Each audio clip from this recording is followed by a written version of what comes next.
Welcome everyone to another episode of the YouTube show and podcast, None of Our Businesses, where we talk from an accountant's perspective about current events in business, taxes, accounting. And I just said it, but yeah, we do that all from an accountant's perspective. And with me, Jack DiMatteo and Charlie Zygmunt. Hi, everybody. And I'm Ty Carr, and here's what we're going to be getting into this week. The East Coast Pipeline was shut down by hackers. Makes us think, is your business protected from hackers? We're going to talk about patent waivers for vaccine. Is that a good idea? And Ohio has a $1 million lottery if you get your vaccine. Finally, Uber. Why an Australian research group called them the Champions League of Tax Avoidance. All right, everybody. Thanks for being here with us. Hit that subscribe button, that like button if you're watching on YouTube, or give us a rating if you're downloading on your favorite podcast. Send us your comments, put in your comments, tell us what you would like us to do more of, less of, all of that good stuff. We would like to keep doing this at scale for you all. So help us build this community as we continue bringing this to you every week. And with that, let's get going. Jack. Okay, well, kicking us off this week, this is an article, I think I might have even seen it on Sunday night or Monday. It was very early in the week, and I kind of posted it out there thinking, wow, this pipeline on the East Coast is shut down. And I didn't really think so much of a big deal, but as it turns out, it's been quite a big deal if you live on the East Coast. I talked to people down in Carolina, and the way they described it to me yesterday it was a dire situation where they've. And I don't know, I'm sure you've seen some of the more interesting videos out there, people filling up, putting gas into grocery bags, and it was leaking. So by golly, she double bagged it. So bless her heart, and then proceeded to put it in her car. So this story's been kind of interesting all week. But I guess if we, it's kind of funny, those things are, but I guess the thing behind it isn't the fact that we got hacked. And boy, I mean, how vulnerable are a lot of our systems, as our power grid next? I mean, what's going to happen down the line with this? It's really throwing the East Coast into quite a tiff. And how secure are some of these vital infrastructure things? A couple months ago, we were talking about it was kind of crazy in Texas when it got below 40 degrees. They were living like the Flintstones when everything got knocked out with the power. But, how prone are some of these systems? And obviously, this is a article that has quite a bit of meat to it and quite a bit of angles, and I wanted to see what you guys thought of it. Well, I think the most interesting thing for me is just watching how different classes of people react to these types of things. I mean, there's one class of people who will say, well, we need to be in derivative contracts of what we think is going to happen with oil, and we have this really sophisticated approach to how we handle when the price of oil or gas changes. And then you have other people who say, let's get the bags out, let's get the containers and just start filling our car with gasoline, and let's just ignore any of the risk problems associated with that action, and we're just going to do it that way. And so I think it's just really interesting to see how that is playing out and what danger people are willing to put themselves into in order to maybe save a buck on gas down the road. But it's another stark reminder of just like how reliant we are on gas and oil for everything that we do, not just our cars, but also, all the products we buy are essentially made with it because of the transport involved. And so, yeah, I just thought it was a really interesting article, and it'll be fun to see how it progresses. And I put fun in quotes because might be some explosions. What do you think, Ty? Yeah, I mean, if you put it in the realm of small businesses, I think it's interesting to think about. I thought about myself in the sense of, okay, well, could I handle an extra price at the pump temporarily because of this, and how much. Where would I come down on that? How much angst would that cause me? But I think, if you're a small business that actually uses gas in your regular business, maybe you're a moving company, a trucking company, a delivery service, you think of, that could have an effect because it's compounded, right? By, it's multiplied by the volume of of fuel that they're having to use to operate their business. So there's that aspect of, this kind of thing can have impacts on small businesses down the line. It has impacts on everyone down the line beyond just, I can't fill up my personal gas tank, right? But then the other piece of it is the hacking angle, right? I mean, as Jack asked the question, how vulnerable are our vital kind of infrastructure? I would expand that question in the sense of, well, if our vital infrastructure is that vulnerable, it's a good reminder to our small business community. How vulnerable are they to getting hacked? The most common hack, in the articles that I've been reading and listening to this week after this event, I mean, the most common hack is a ransomware attack, where essentially your computer systems as an organization get taken over by ransomware, which encrypts that system and locks it down so that you can't use it or get access to it. And then you are being extorted for having to pay some sum of money in order to regain access to your files, to your systems. And in some cases, that extortion is kind of further taken to the next level with maybe the hackers actually have access to your data and sensitive data, and then they're threatening to reveal some of that sensitive data if you don't pay up, kind of thing. So I guess the question that I throw out there for the small businesses are you doing anything to protect yourself from this kind of thing? Is there anything you can do, and are you doing anything to protect yourself? What kind of backups do you have? I think maintaining the privacy of your data is one thing, but maintaining access to your own data is the other, because there's cases where some businesses, they need ready access to their data, or they basically come to a grinding halt. So it's not just about a privacy thing. Like they may have figured out how to otherwise encrypt their own data or keep it somewhat secure, but the hacker is still otherwise, they're doubly encrypting it, right? They're still able to lock that business or that organization out of their own data. So it's not strictly speaking a privacy issue. It's an issue of, I need access to my data to operate, and unless I pay this fee, I won't have access to that data. And so, our companies taking measures to secure themselves against that. The most common way to secure yourself against that is with backing up your data, or having it in the cloud as a backup, as an example, so that you have an ability to get on with your day, get on with your work, if your data or your systems are hijacked in that way. So yeah, that's, if you guys have any further thoughts on that, love to hear it, but that's kind of where my head went in this topic. Well, it was funny. I'm glad you brought up because I did forget that. I just heard that from somebody today about the ransomware portion of it. And I heard they paid $5 million to get their access back, which I thought, if you look at how vulnerable it was, I think they probably got away cheap. I mean, it's almost like the Austin Powers movie with $1 million, but it almost leads you to believe, is this just a test run for something bigger down the road? Because I really think they could have, held them hostage for a lot more than that. With you've got a third of the country, probably the most populous part of the country, in dire straits over it. So that would be my only follow-up thing. When I heard that, I would have expected a much bigger number, but maybe it's just a trial run for something bigger down the road. Charlie, what have you got for us this week? So, I've got an article in Forbes called "The Biden Administration Supports Waiving Patent Protections for COVID Vaccines." And so, of course, we're in the COVID era still, and we are in the process of getting everybody vaccinated. And that's been going well, but there's a big gap in between wealthy nations and developing nations in terms of how many people they were able to get the vaccine to. And so there are some people who argue that maybe one of the reasons why we're not able to get the vaccine to more people is because patent protections make it difficult for that vaccine to be manufactured by somebody other than those who develop it. And so the argument goes that maybe we should consider putting in place these patent waivers that allow anyone to develop these vaccines.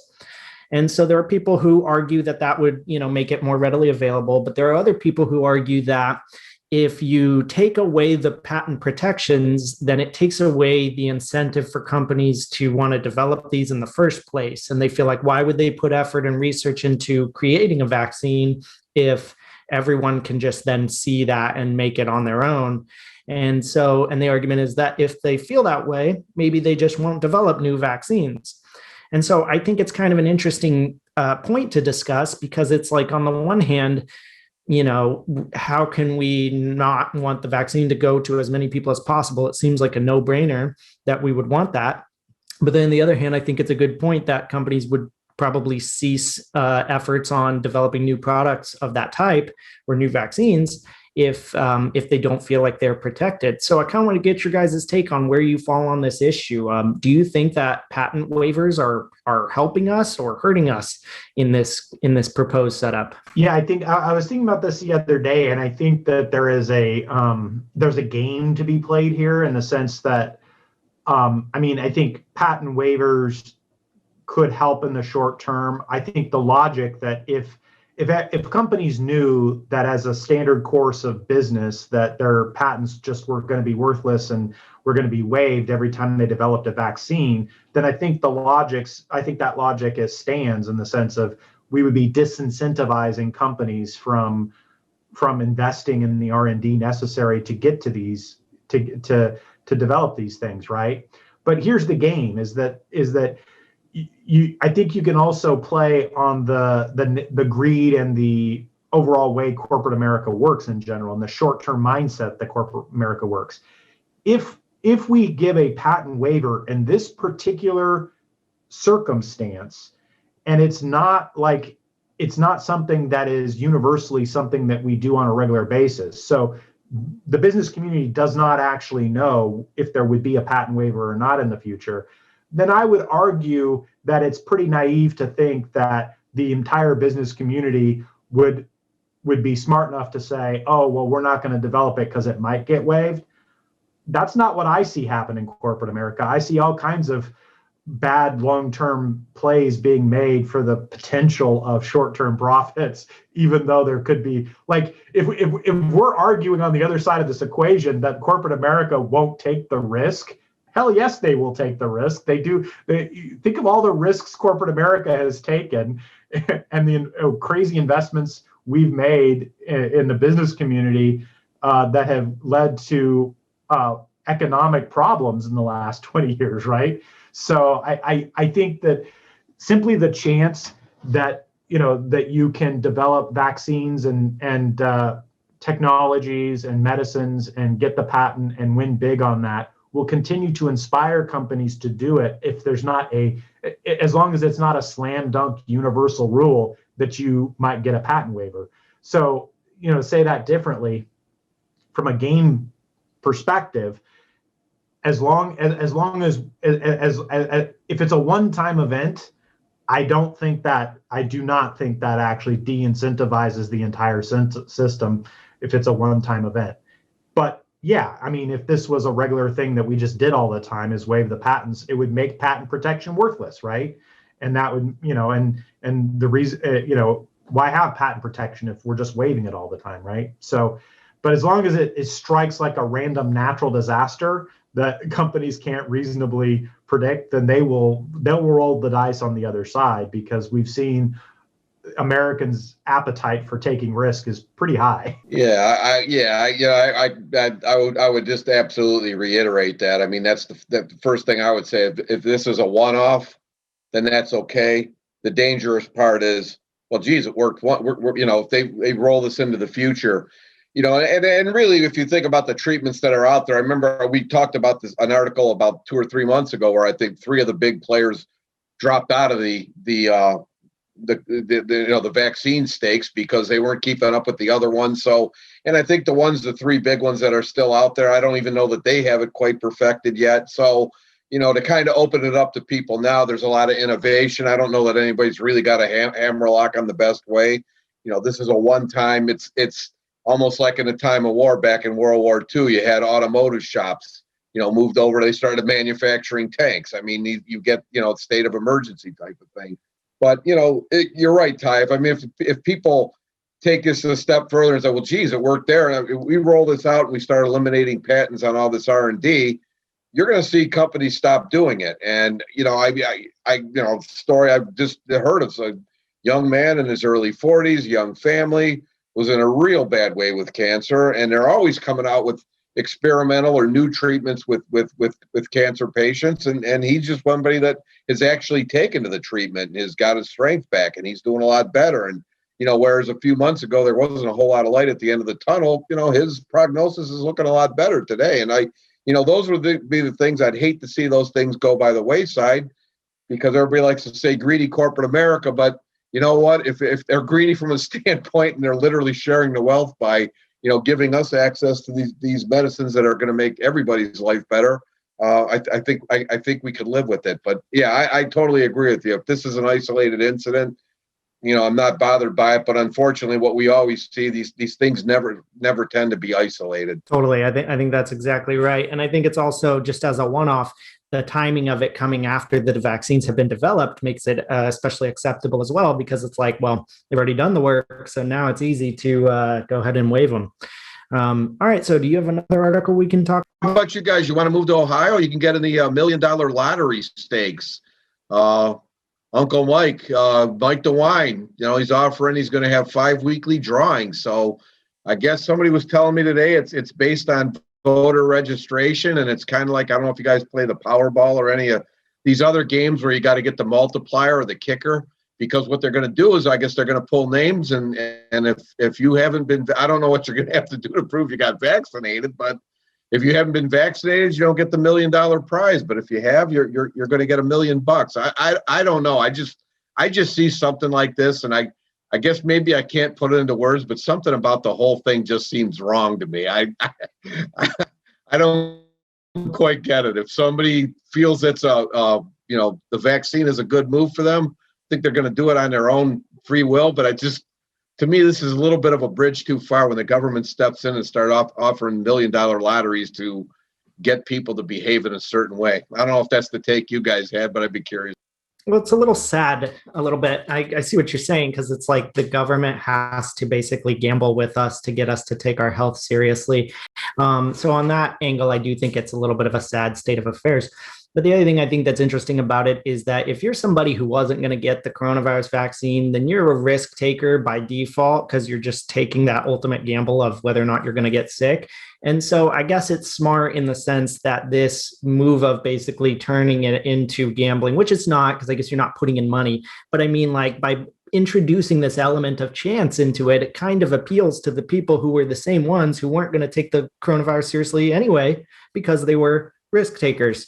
And so, yeah, I think it's a little bit of an interesting thing, but it's one of those things that I don't hear coming from European countries. I hear that kind of idea happening here, and maybe maybe that's an American thing. I'm not really sure. What do you? Yeah, I mean, certainly a carrot is better than a stick, though, right?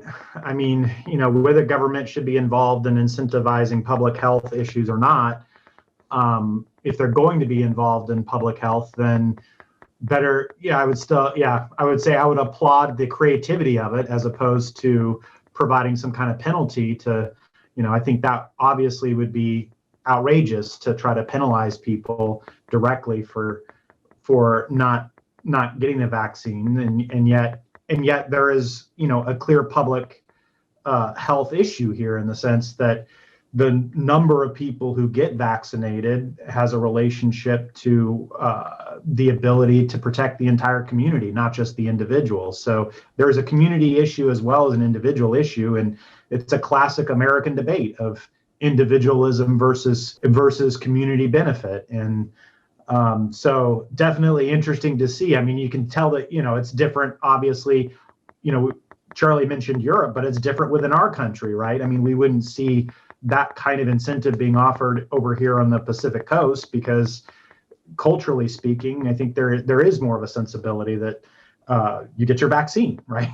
so it's just different places in the country, to see, we have to incentivize people in other places of the country to get this thing going. It's interesting, because I think I just saw on Bloomberg a couple of days ago, they're saying, I guess it's like 35.4% of the population is got the vaccine. And you'd almost, from the coverage, you would almost think it's a whole lot higher than that. But I think they're probably, and it seemed like we got to that percentage in a hurry. So I guess there's seeing the enthusiasm for getting the vaccine wane.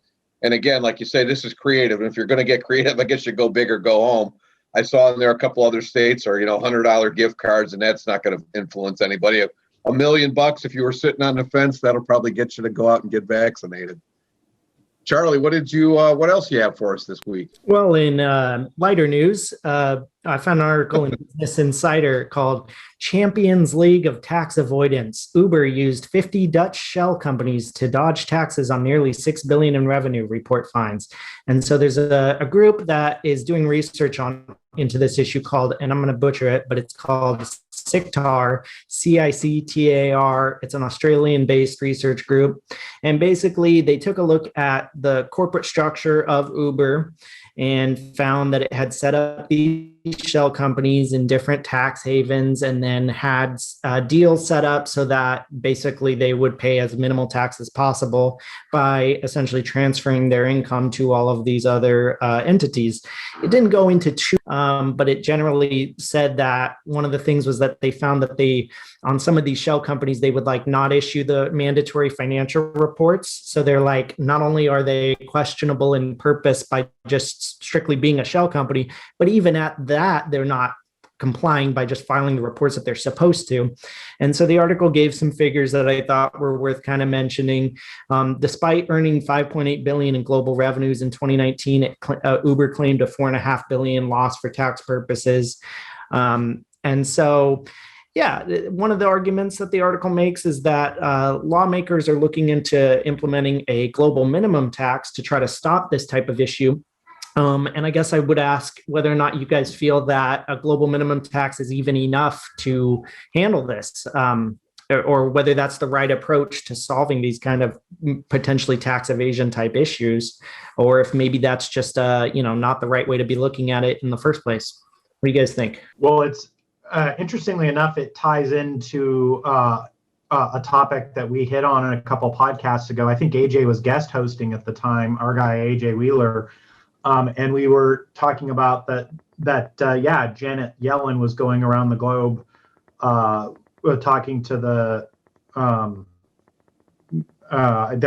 some group. I've lost it in my head. The group of nations that's in the industrialized world or whatever. But Janet Yellen was going around and promoting this idea of a corporate minimum tax that would facilitate or reduce this kind of tax planning with these tax shelters and the so-called tax haven countries or tax haven jurisdictions.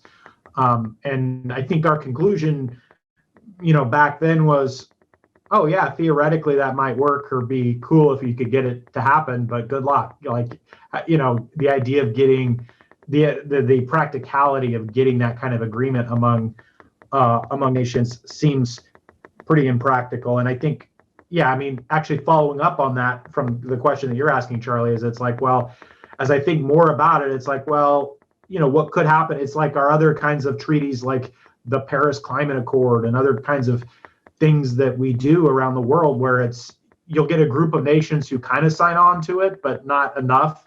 And so it's like you're trying to solve a problem that you can't actually solve with the group that actually sign on to it.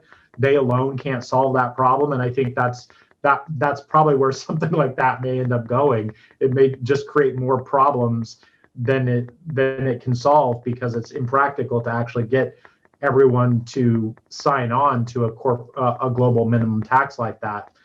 But yeah, on a different note on the topic, I loved them labeling Uber the Champion League of Tax Avoidance, right? That was that was hilarious. And then, but the thing that it wasn't clear to me about the article, I presumed from the context of it that the researchers in Australia were considering Uber to be in the Champions League of tax avoidance regarding tax across the board. They were looking at how that tax shelter system they had set up was saving their taxes across multiple nations. I think that's what they meant, but I wasn't sure because it was an Australian research firm, and I was like, do they mean they were saving Australian specific taxes, or did they mean across the world they were saving the global tax that they were saving? My understanding was the global tax, but that's a good question, and the article didn't make it as clear as I would have liked to see that. Yeah, you must be, with the magnitude of the tax they mentioned, you must be right. Yeah, but yeah, It's just one of these, you see all these things, and it's if there's a loophole or a rule and it's not closed, people are going to exploit it. I mean, remember, how many years ago? Remember, everybody all of a sudden they were moving their world headquarters to Ireland because it was such a favorably. They had 90% of their operations in the United States, but their headquarters was in Ireland. And I mean, until you find a way to close these loopholes, I mean, you can't fault them. I mean, if it's legal and they can do it, they're going to keep on doing it. And I think you nailed it, Ty. I mean, somebody, in a case like that, it's great for Ireland. I mean, there's going to be an inflow of tax receipts to Ireland at a lower rate, and I think that's you've got to come up with something to maybe disincentivize them to do something like that. Lower the rate here, but as long as those loopholes exist, I mean, I don't have a problem with it. I mean, it's silly to pay more tax than you have to, but as far as getting the nations around the globe to agree on something like that, it's like everything else. Good luck with that. Yeah, no, I agree completely. And yeah, I just want to say there's, like you said, there's a big difference between a tax maneuver that you do that is a legal move that you did research into to learn how to do. And then there's just straight up tax avoidance. It's not clear from the article which of these two that actually is, but I just want to say I'm with you 100% to the extent that you're utilizing the tax code to get a savings. That's just called tax planning. And that's everybody who can do that should be doing that. It's where they just don't file reports or, all the other things that maybe are more questionable that I think are maybe not the same, but again, hard to say from the context of the article. All right, everybody. Thanks for watching and for listening. This has been the None of Our Businesses YouTube show and podcast. Please tune in again next week for more business updates from an accountant's perspective. Also, please check out our sister podcast, Profitless on Purpose, where they look at all nonprofit issues from an accountant's perspective. Please like and subscribe. Thank you. Bye. You're on.